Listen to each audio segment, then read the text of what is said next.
All right, square roots. So square root notation, first of all, there's this cool symbol that looks like this. This is called a radical sign, and a radical sign is what indicates that you are taking a square root. And before we really take a look at square roots, there are kind of the opposite number to a square root that we really need to know. There's not a ton in math that's helpful to memorize. I guess it makes you a little bit quicker, but this is one area where I think it's really nice to know or memorize a little bit. And it'll really help you in this year and next year to know some perfect squares. You probably know most of these already, but if there's a couple of them that you're unsure on, add them to your repertoire.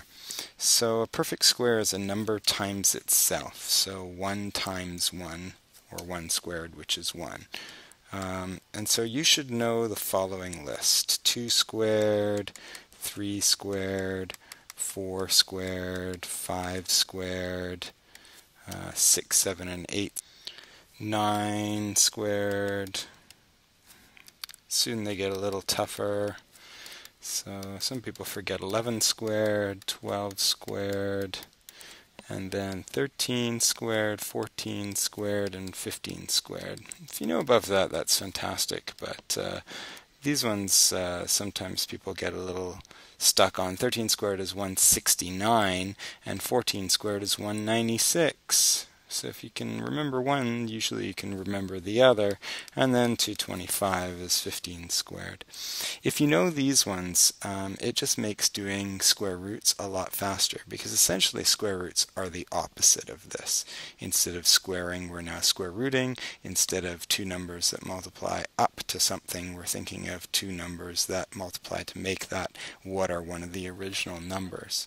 So let's write a definition of a square root, and then we'll just do a few examples.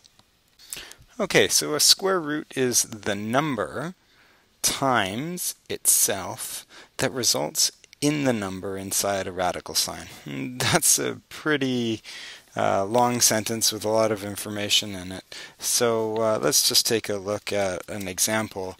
Let's say I want to find the square root of 16. Well, the square root of 16 is 4. And the reason that it's 4 is because 4, that's the number, times itself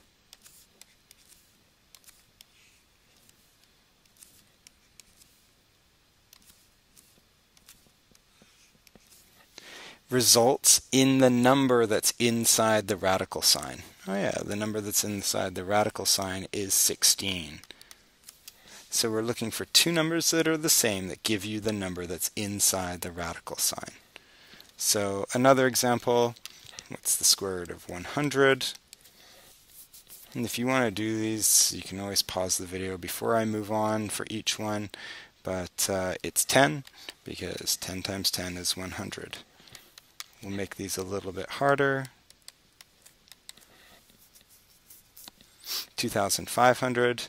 Some people can do this right away. They can think about, oh, that's 50 times 50. Others might take a little bit longer to break this number down. One way that you can do that is you can think about it as, oh, there's 25. And that's why it's helpful to know those perfect squares. And 25 is multiplying by 100. And so this part is 5.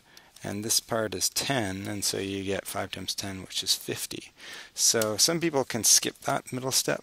Other people might need that middle step, which when you do grade 10, that middle step is really helpful for some of the things that you want to do.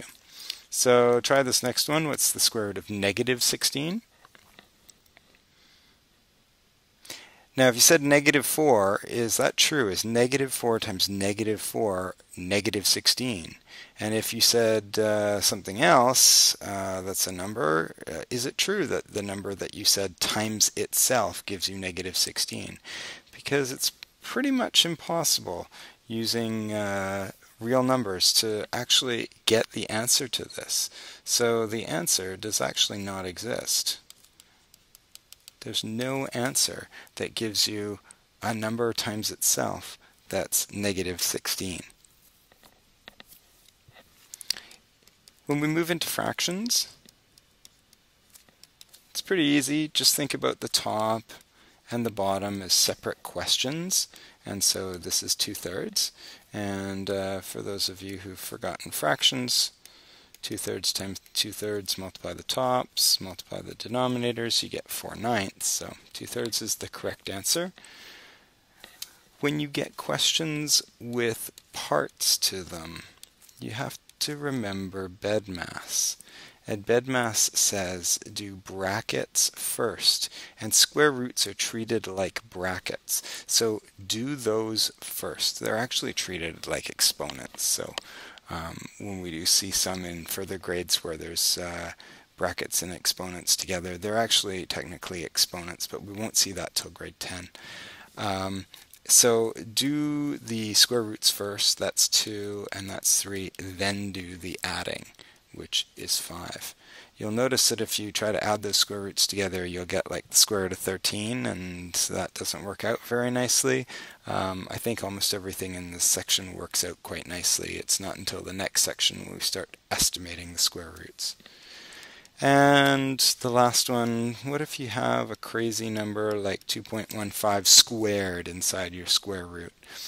Well, 2.15 squared means 2.15 times 2.15. And sure, you could get a calculator out or use a piece of scrap paper and figure out what that number is. But then what are you doing with that number? Like, remember back on 16? And I just got the answer 4. Well, that's because you want two numbers the same that multiply to 16. Well, you've got two numbers the same. So the answer is just one of those numbers. So anytime you see a square and a square root, they basically cancel each other out. And that's a nice little trick.